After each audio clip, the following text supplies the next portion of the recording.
बिस्मिल्लाहिर्रहमानिर्रहीम। Dear students, अस्सलाम वालेकुम। आज हम PSY 611 ethical issues in psychology का शॉर्ट लेसन नंबर 32 को स्टार्ट करेंगे। लेसन नंबर 32 का नाम है mental health professionals in legal system. Lesson को स्टार्ट करने से पहले मेरी रिक्वेस्ट है कि जिन स्टूडेंट्स ने या जिन व्यूवर्स ने जो भी वीडियो वॉच कर रहे हैं अभी तक साइकोलॉजिस्ट कम्युनिटी यूट्यूब चैनल को सब्सक्राइब नहीं किया तो kindly please psychologist community YouTube channel को सब्सक्राइब कर दें, वीडियो को लाइक करें, क्लासमेट के साथ शेयर करें।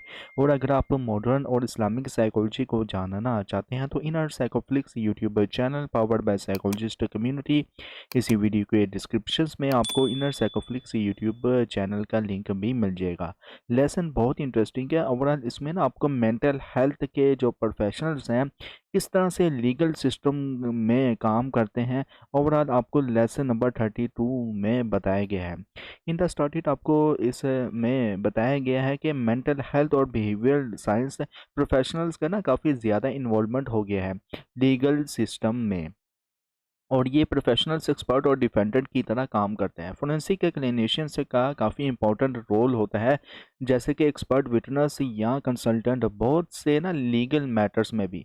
जब फोरेंसिक मेंटल हेल्थ असेसमेंट किया जाता है तो प्रोफेशनल्स को स्पेशली ना केयरफुल होना पड़ता है जब वो लीगल सिस्टम के अंदर जा रहा होता है, क्योंकि ना ये एक ऐसा एरिया होता है जो इनके लिए न्यू होता है।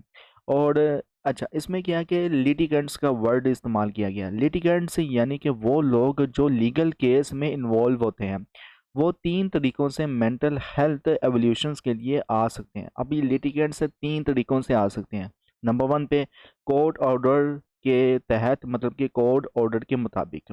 कुछ लिटिगेंट्स कोर्ट के ऑर्डर पे आते हैं, जैसे कि डिफेंडेंट की कंपिटेंस को ना असेस करने के लिए, या क्या वो ट्रायल के लिए फिट है या चाइल्ड कस्टडी केस में मदद देना हो।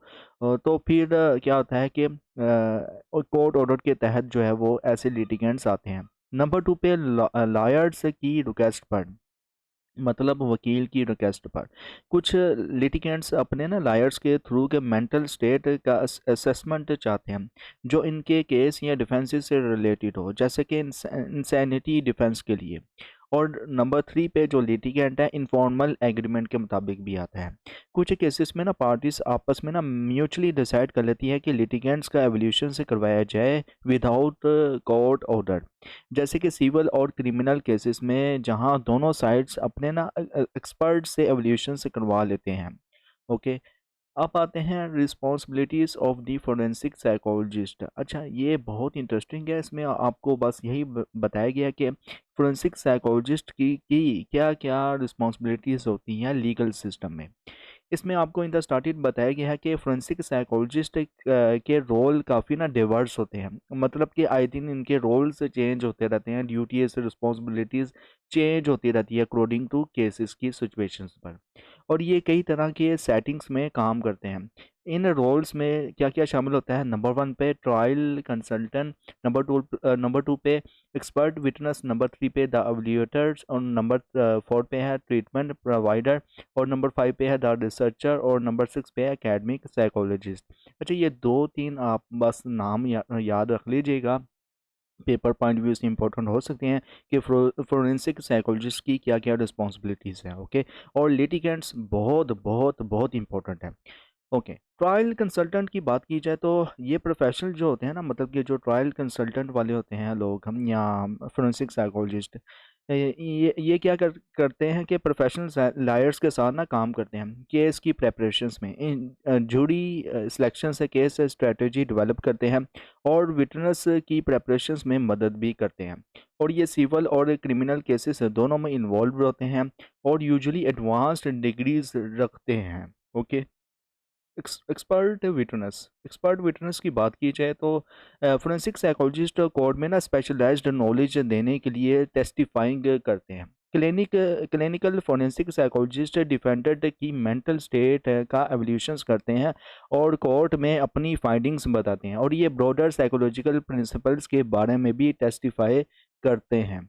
द एवल्यूटर अच्छा, ये जो होते हैं द एवल्यूटर वाले, या इसमें क्या होता है कि साइकोलॉजिस्ट क्रिमिनल डिफेंडेंट्स या सिविल केसेस के पार्टीज का एवल्यूशंस करते हैं, जिसमें ना इनका मेंटल हेल्थ इश्यूज से रिलेटेड असेसमेंट होता है, और ये यूजुअली क्लिनिकल साइकोलॉजी में ट्रेंड और लाइसेंस्ड होते हैं विद फोरेंसिक स्पेशलाइजेशंस के साथ। ओके। ट्रीटमेंट प्रोवाइडर की बात की जाए तो फोरेंसिक साइकोलॉजिस्ट इंडिविजुअल्स को ना साइकोलॉजिकल ट्रीटमेंट प्रोवाइड करते हैं जो इन सर्विस की ज़रूरत या जो इनकी रिक्वायरमेंट हो इसके मुताबिक होता है। और ये forensic hospital, state psychiatric hospital, private practices में भी काम करते हैं ट्रीटमेंट प्रोवाइडर। द रिसर्चर्स, अच्छा ये द रिसर्चर्स की बात की जाए तो ये साइकोलॉजिस्ट क्या करते हैं कि रिसर्च डिज़ाइन करते हैं जो फोरेंसिक साइकोलॉजी और लॉ के रिलेटेड इश्यूज पे होती है, और ये यूनिवर्सिटीज़, कॉलेजेस, रिसर्च इंस्टीट्यूट्स और साइकेट्रिक हॉस्पिटल्स में काम करते हैं और मेंटल हेल्थ लॉ और पॉलिसी पे रिसर्च करते हैं। एकेडमिक साइकोलॉजिस्ट, अच्छा जो एकेडमिक साइकोलॉजिस्ट होते हैं प्रोफेशनल्स टीचिंग और एजुकेशन से रिलेटेड एक्टिविटीज़ में इन्वॉल्व होते हैं, जैसे कि स्टूडेंट्स की ट्रेनिंग और सुपरविजन्स, और ये यूजुअली कॉलेजेस और यूनिवर्सिटीज़ में काम करते हैं। अच्छा, अब आपसे किस तरह से पूछा जा सकता है, सपोज आपसे पूछा जा सकता है कि the designs and implement research on issues relevant to forensic psychology किस से बिलोंग रखता है, किसकी ड्यूटी है। तो ये द रिसर्चर की ड्यूटी है, या द ट्रीटमेंट प्रोवाइडर की ड्यूटी है, या अकेडमिक साइकोलॉजिस्ट की ड्यूटी है। इसी तरह आपसे ना घुमा फिरा के एमसीक्यूज में भी पूछा जा सकता है, तो लिहाजा आपको डिफरेंस हर एक का पता होना चाहिए। ओके स्टूडेंट्स, अब आते हैं specific functions of forensic psychologist की तरफ। इसमें इन द स्टडी आपको बताया गया कि फोरेंसिक साइकोलॉजिस्ट का काम सिर्फ एवोल्यूशंस और ट्रीटमेंट तक लिमिटेड नहीं होता, इनके कुछ ना और स्पेसिफिक फंक्शंस भी दिए जाते हैं इनको ना, कुछ और स्पेसिफिक फंक्शंस भी दिए जाते हैं। कौन कौन से? नंबर वन पे पुलिस साइकोलॉजी, नंबर टू पे है साइकोलॉजी ऑफ क्राइम एंड डेलिक्वेंसी, और नंबर थ्री पे है विक्टिमोलॉजी एंड विक्टिम सर्विसेज, और नंबर फोर पे लीगल साइकोलॉजी। पुलिस साइकोलॉजी की बात की जाए तो mental health expert police departments में काम करते हैं, और ये सीरियल ऑफेंडर्स का साइकोलॉजिकल प्रोफाइल बनाने में मदद करते हैं, जैसे कि सीरियल किलर्स वगैरह हो गया। और ये पुलिस ऑफिसर्स को ना मेंटली इल इंडिविजुअल्स को हैंडल करने की ट्रेनिंग देते हैं, और शूटिंग इंसिडेंट के बाद पुलिस पर्सनल को काउंसलिंग सर्विस भी देता है। ओके, आगे आते हैं तो साइकोलॉजी ऑफ क्राइम एंड डेलिक्वेंसी के बारे में कुछ इस तरह से इसमें बताया गया है कि ये ना mental health professionals forensic settings में साइकोपैथोलॉजी के डेवलपमेंट पे रिसर्च करते हैं, जैसे कि कौन सा फैक्टर से क्राइम या डेलिक्वेंट बिहेवियर्स का सबब या वजह बन सकता है। और ये मेंटली इल इंडिविजुअल्स की रिस्क असेसमेंट्स करते हैं और साइकोलॉजिकल टेस्ट का यूज़ करते हैं, और ये लेगिस्लेटर्स और गवर्नमेंटल एजेंसीज को न्यू स्ट्रेटजीज डेवलप करने में मदद भी करते हैं, और स्कूल पर्सनल्स के साथ भी काम करते हैं ताकि वो डेंजरस यूथ को आइडेंटिफाई कर सकें। ओके, आगे है विक्टिमोलॉजी एंड विक्टिम सर्विसेज। इसमें आपको बताया गया है कि ये ना मेंटल हेल्थ एक्सपर्ट क्राइम के विक्टिम्स या विटनेस से इंटरव्यू करते हैं, और विक्टिम सर्विसेज प्रोवाइडर्स को ना क्रिमिनल विक्टिमाइजेशन से, जैसे कि पोस्ट ट्रॉमेटिक स्ट्रेस डिसऑर्डर के साइकोलॉजिकल रिएक्शंस पे ट्रेनिंग देते हैं, और ये मल्टीकल्चरलिज्म्स के इम्पैक्ट पर भी एजुकेशंस प्रोवाइड करते हैं। लीगल साइकोलॉजी, अच्छा लीगल साइकोलॉजी में क्या होता है कि ये ना साइकोलॉजिस्ट चाइल्ड कस्टडी और चाइल्ड अब्यूज़ ऑफ केसेस में ना एवोल्यूशन से करते हैं, और ये कम्युनिटी सर्वेज और रिसर्च मेथड्स का यूज़ करके ना अटॉर्नीज को जुड़ी इलेक्शंस में मदद करते हैं, और डिफेंडेड के कम्पिटेंसी को स्टैंड ट्रायल के लिए एवेल्यूएट करते हैं। अच्छा, अब इसमें क्या क्या आपसे पूछा जा सकता है, किस तरह से इम्पोर्टेंट है। आपसे पूछा जा सकता है कि जो साइकोलॉजिस्ट हैं, फोरेंसिक साइकोलॉजिस्ट, वो उनकी तो ड्यूटीज़ है, स्पेसिफिकेशंस हैं, रिस्पॉन्सिबिलिटीज़ हैं, उससे हटकर इनकी स्पेसिफिक फंक्शंस क्या होते हैं फोरेंसिक साइकोलॉजिस्ट के। सपोज आपसे पुलिस साइकोलॉजी के स्पेसिफिक फंक्शंस के बारे में पूछा जा सकता है घुमा फिरा के, जैसे कि personal afters are shooting incident is also the crucial services given by the mental health expert. ये किसकी स्पेसिफिक फंक्शनल सर्विसेज हैं? स्पेसिफिक फंक्शन सर्विसेज किसकी है, तो पुलिस साइकोलॉजी की है। इसी तरह आपसे घुमा फिरा के ना इनके एमसीक्यूज भी पूछे जा सकते हैं, तो लिहाजा इनका भी आपको डिफरेंस पता होना चाहिए स्टूडेंट्स। ओके, अब मैं आता हूँ speciality guidelines for forensic psychology की तरफ। ओके, इसमें आपको बताया गया कि मान लो एक फोरेंसिक साइकोलॉजिस्ट को ना एक केस मिलता है जिसमें ना जिसमें एक पर्सन को ना ट्रायल के लिए फिट होना या ना होने का एवल्यूशन करना है।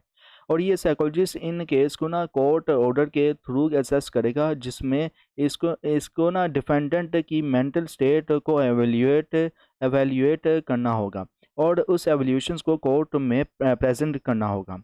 Okay, speciality guidelines for forensic psychology. Forensic psychology के लिए कुछ स्पेशल गाइडलाइंस हैं और जो इंटरनेशनली तौर पर क्राइटेरिया जो है साइकोलॉजिस्ट के लिए जो फिट किया गया फोरेंसिक साइकोलॉजिस्ट के लिए, वो भी इसमें बताया गया है। तो फोरेंसिक साइकोलॉजी का काम ट्रेडिशनल साइकोलॉजी के काम से काफ़ी काफ़ी ना अलग होता है। इसलिए ना speciality guidelines for forensic psychologist 1991 में अमेरिकन साइकोलॉजी लॉ सोसाइटी ने बनाई थी। इन गाइडलाइंस का मकसद ये था कि फोरेंसिक साइकोलॉजी की सर्विसेज को ना बेहतर बनाया जा सके और इस फील्ड में प्रोफेशनलिज्म को ना प्रमोट किया जा सके। Okay, goals of speciality guidelines for forensic psychology.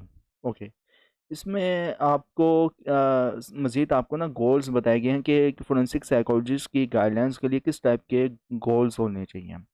तो फोरेंसिक साइकोलॉजिकल सर्विसेज की ना क्वालिटी को ना इम्प्रूव करना, नंबर 1 पे ये गोल है। नंबर 2 पे कि फोरेंसिक साइकोलॉजी के प्रैक्टिस और सिस्टमेटिक डेवलपमेंट को इन्हेंस करना।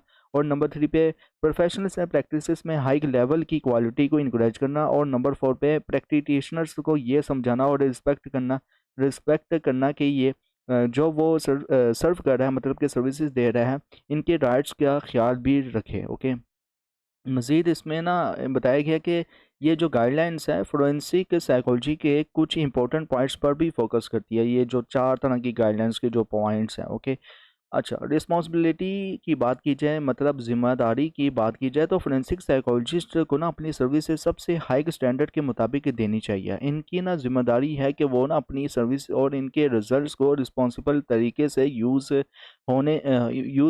होने की कोशिश भी करे। मतलब अगर वो मेंटल हेल्थ सर्विसेज दे रहा है तो वो ना इंश्योर करे कि इनकी एडवाइस और रिपोर्ट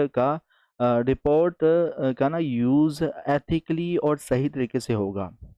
कंपीटेंस मतलब सलाहियत या महारत। फोरेंसिक साइकोलॉजिस्ट को वो सिर्फ उन एरियाज में सर्विसेज देनी चाहिए जहां इनके पास स्पेशलाइज्ड नॉलेज, स्किल्स, एक्सपीरियंस और एजुकेशन हो। इनका ये फ़र्ज़ है कि वो कोर्ट के सामने अपनी कंपीटेंस मतलब नॉलेज, स्किल्स, एक्सपीरियंस, ट्रेनिंग और एजुकेशंस का प्रूफ पेश करें। अगर इनका पर्सनल वैल्यूज़, मॉरल बिलीव्स या लीगल प्रोसीडिंग में इनका किसी पर्सनल रिलेशनशिप से इनकी कंपिटेंस पर असर हो, तो इन्हें ना अपने पार्टिसिपेशन से डिक्लाइन करना या लिमिटेड करना पड़ता है। मज़ीद ये कि दूसरे पैराग्राफ में आपको इस 3 लाइनों में आपको बताया गया है, ऐसे 3 लाइनों वाले पैराग्राफ में, कि फोरेंसिक साइकोलॉजिस्ट को ना ये भी समझना ज़रूरी है कि इन्हें ना लीगल और प्रोफेशनल स्टैंडर्ड्स का पता होना चाहिए और जो इनकी पार्टिसिपेशंस को गवर्न करता है। ओके, आगे है further guidelines for forensic psychology. इसमें मज़ीद जो है गाइडलाइंस दी गई है फोरेंसिक साइकोलॉजी के लेकर। तो इसमें ना नंबर 3 पे जो है वो रिलेशनशिप है।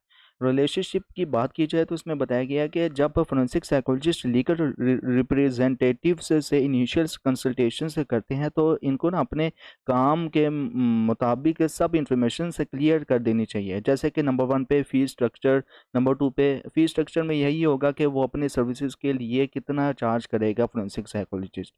और पर्सनल और प्रोफेशनल ऑब्लिगेशंस को भी देखें, मतलब ये कि अगर इनके पर्सनल या प्रोफेशनल रिलेशनशिप ऐसे हैं जो कॉन्फ्लिक्ट ऑफ इंटरेस्ट क्रिएट कर सकते हैं, तो वो जो फोरेंसिक साइकोलॉजिस्ट है क्लियर करना इनके लिए ज़रूरी है। और नंबर 3 पे कंपिटेंस और लिमिट्स, मतलब ये कि फोरेंसिक साइकोलॉजिस्ट अपने एरियाज ऑफ कंपिटेंस और इनकी लिमिट्स को भी बताएगा कि मैं ये काम कर सकता हूँ एज अ फोरेंसिक साइकोलॉजिस्ट, लेकिन आप जो चाह रहे हैं मैं ये नहीं कर सकता। तो डियर क्लाइंट, ये जिसकी रिस्पॉन्सिबिलिटी है आप उससे जाके कहें। ओके, तो कंपिटेंस और लिमिट का ये क्राइटेरिया सेट होता है। ओके, और नंबर 4 पे के साइंटिफिक लिमिटेशंस भी शामिल हैं। ओके, अब क्या है साइंटिफिक लिमिटेशंस में ये होता है कि इनको ना अपने साइंटिफिक मेथड और इनके लिमिटेशंस को भी एक्सप्लेन करना होगा फोरेंसिक साइकोलॉजिस्ट को।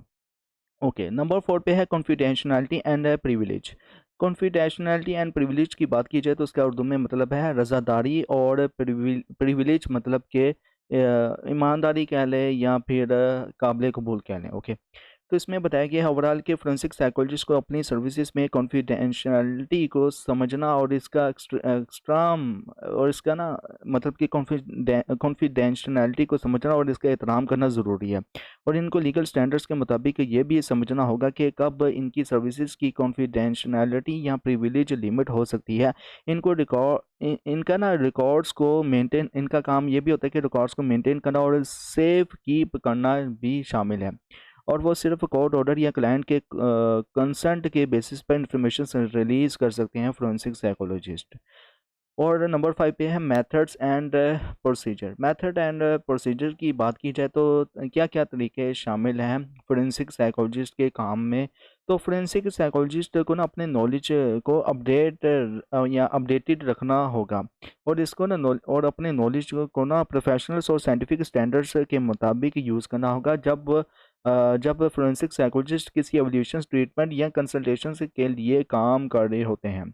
तो फोरेंसिक साइकोलॉजिस्ट अपने मेथड को ना केयरफुली सिलेक्ट करेगा। ओके, तो ये मेथड एंड प्रोसीजर है फोरेंसिक साइकोलॉजिस्ट के लिए। ओके, मज़ीद आपको एट द लास्ट बताया गया है अच्छा, इसमें ना एक मैं आपको मिसाल भी दे देता हूँ। मिसाल के लिए, अगर फोरेंसिक साइकोलॉजिस्ट किसी मर्डर केस की इन्वेस्टिगेशंस कर रहा है तो फोरेंसिक साइकोलॉजिस्ट साइकोलॉजिकल टेस्ट और मेथड का यूज़ करते वक्त ना साइंटिफिक स्टैंडर्ड का ख्याल भी रखेगा। जैसे कि अगर एपीए स्टैंडर्ड या फिर जो है वो DSM-5 अगर अपडेट हुआ है, उसके सिम्टम्स अगर अपडेट हुए हैं किसी डिसऑर्डर के, तो उसका नॉलेज होना चाहिए किसको, फोरेंसिक साइकोलॉजिस्ट को। और ये DSM अपडेटेड सिम्टम्स कैसे पता चलते हैं, ये एपीए की वेबसाइट या फिर जो अमेरिकन साइकोलॉजिकल जो एसोसिएशन अदारा है उसकी वेबसाइट से आपको पता चल जाएगा। ओके, कि कौन से सिम्टम्स किस ऑर्डर में अपडेट हुए हैं या नहीं हुए। अच्छा, नंबर 6 पे है पब्लिक एंड प्रोफेशनल से कम्युनिकेशन है। इसमें आपको बताया गया कि फोरेंसिक साइकोलॉजिस्ट को अपनी सर्विसेज का जो भी रिजल्ट या रिपोर्ट है ना, वो ऐसे तरीके से फोरेंसिक साइकोलॉजिस्ट कम्युनिकेट करेगा कि अगला जो है वो इंसान समझ सके आसानी से, और कोई कन्फ्यूजन या डिसेप्शन ना हो। और इनको ना अपनी पब्लिक स्टेटमेंट्स और प्रोफेशनल टेस्टिमनी को भी इस तरीके से देना होगा कि केस क्लियर और ट्रूथफुल हो सारी इंफॉर्मेशन। ओके, मिसाल के तौर पर अगर फोरेंसिक साइकोलॉजिस्ट किसी क्रिमिनल का साइकोलॉजिकल एवोल्यूशन से कर रहा है, तो फोरेंसिक साइकोलॉजिस्ट अपने ना फाइंडिंग्स को इस तरीके से प्रेजेंट करेगा कि आसानी से अगले इंसान को ना समझ में आ सके, और और कोर्ट में एक किस्म का गलत इंप्रेशन भी ना हो। तो इस तरह से आप स्टूडेंट्स को समझ में आ गया होगा कि फोरेंसिक साइकोलॉजिस्ट का काम बहुत सेंसिटिव और कम्प्लेक्स होता है। इन गाइडलाइंस का मकसद यही है जो हमने पढ़ी हैं। इन गाइडलाइंस का मकसद यही यही है कि फोरेंसिक साइकोलॉजिस्ट अपनी प्रैक्टिसेस में एथिक्स और प्रोफेशनलिज्म्स को ना मेंटेन करे, ताकि फोरेंसिक साइकोलॉजिस्ट लीगल सिस्टम में अपना पॉजिटिव और रिस्पॉन्सिबल रोल और रिस्पॉन्सिबल रोल अदा कर सके। ओवरऑल ये था आपका लेसन, कैसा लगा कमेंट्स में लाजमी बताएं। अब एग्ज़ाम पॉइंट ऑफ व्यू से क्या क्या इंपॉर्टेंट हो सकता है मैं आप स्टूडेंट्स को बता देता हूँ। इसमें सबसे पहले जो इम्पोर्टेंट है, इसमें एक पॉइंट गाइडलाइंस का है कि जो फोरेंसिक साइकोलॉजिस्ट किस गाइडलाइन के मुताबिक काम करता है। तो अमेरिकन साइकोलॉजी लॉ सोसाइटी के मुताबिक फोरेंसिक साइकोलॉजिस्ट काम करता है। और ये जो कब पब्लिश्ड हुआ था या कब डेवलप हुआ था, 1991 में डेवलप हुआ था। और आपसे मज़ीद पूछा जा सकता है कि इसके बारे में कि 4 गाइडलाइंस क्या क्या हैं। उन 4 गाइडलाइंस का नाम लिखें जो कि फोरेंसिक साइकोलॉजिस्ट के लिए स्पेशलिटी के तौर पर यूज़ होती हैं। ओके, अच्छा, ये जो है वो गाइडलाइंस आप इसको मेमोराइज कर लीजिएगा। रिस्पॉन्सिबिलिटी आप इनका डिफरेंशिएट जो है ना, कंपिटेंस, रिस्पॉन्सिबिलिटी और ये इनका डिफरेंशिएट अच्छे से मेमोराइज कर लीजिएगा, ओके। और फर्दर गाइडेंस क्या है फोरेंसिक साइकोलॉजी की, तो इसमें रिलेशनशिप शामिल है, कॉन्फिडेंशियलिटी एंड प्रिविलेज। अच्छा, कौन रिलेशनशिप की बात की जाए तो उसमें ज़ाहिर सी बात है कि आपसे आपसे जो है वो डिफरेंट टाइप्स के ना रिलेशनशिप्स भी पूछे जा सकते हैं कि फोरेंसिक साइकोलॉजिस्ट अगर इस रिलेशंस में हो तो क्या करेगा, अगर इस रिलेशंस में हो तो क्या होगा। तो सिंपली आपका एक ही जवाब होगा जो इन द स्टार्टेड है कि वो जितने भी फैक्टर्स है वो माइट रीजनेबली हों जो कि अफेक्ट, और ये क्या होगा कि डिसीजन टू कॉन्ट्रैक्ट के बेस पर होगा, ओके। जितने भी सिचुएशंस को हैंडल करना होगा before the started of the case ही सारी जो है वो चीज़ प्रोसेस जो है वो रिलेशनशिप को लेकर भी डिक्लाइन किए जा सकेंगे या एक्सटेंड या एक्सपेंड किए जा सकेंगे।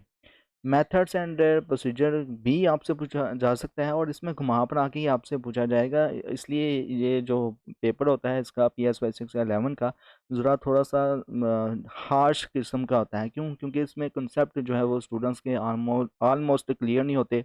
तो देन ये है कि आपके कॉन्सेप्ट जस्ट क्लियर होने चाहिए, देन आप इजीली जो है इस पेपर को अटेम्प्ट कर लेंगे। लेकिन इसमें सबसे ज़्यादा पूछा जाता है लिटिगेंट्स का पूछा जाता है, और ये फोरेंसिक साइकोलॉजिस्ट की गाइडेंस के बारे में पूछा जाता है। और साथ में जो है वो फोरेंसिक साइकोलॉजिस्ट जो है वो स्पेसिफिक फंक्शंस क्या है फोरेंसिक साइकोलॉजिस्ट के लिए, और फोरेंसिक साइकोलॉजी या फोरेंसिक साइकोलॉजिस्ट जो है वो किस टाइप की जो है वो रोल्स में या रिस्पॉन्सिबिलिटी में अपनी ड्यूटी परफॉर्म करते हैं। तो ये जो है ट्रायल कंसल्टेंट के तौर पर, एक्सपर्ट विटनेस के तौर पर, तो ये भी एग्जाम पॉइंट ऑफ व्यू से इंपॉर्टेंट है। ओवरऑल इंशाल्लाह मिलते हैं नेक्स्ट लेसन में। Till then thank you so much. अल्लाह हाफिज़।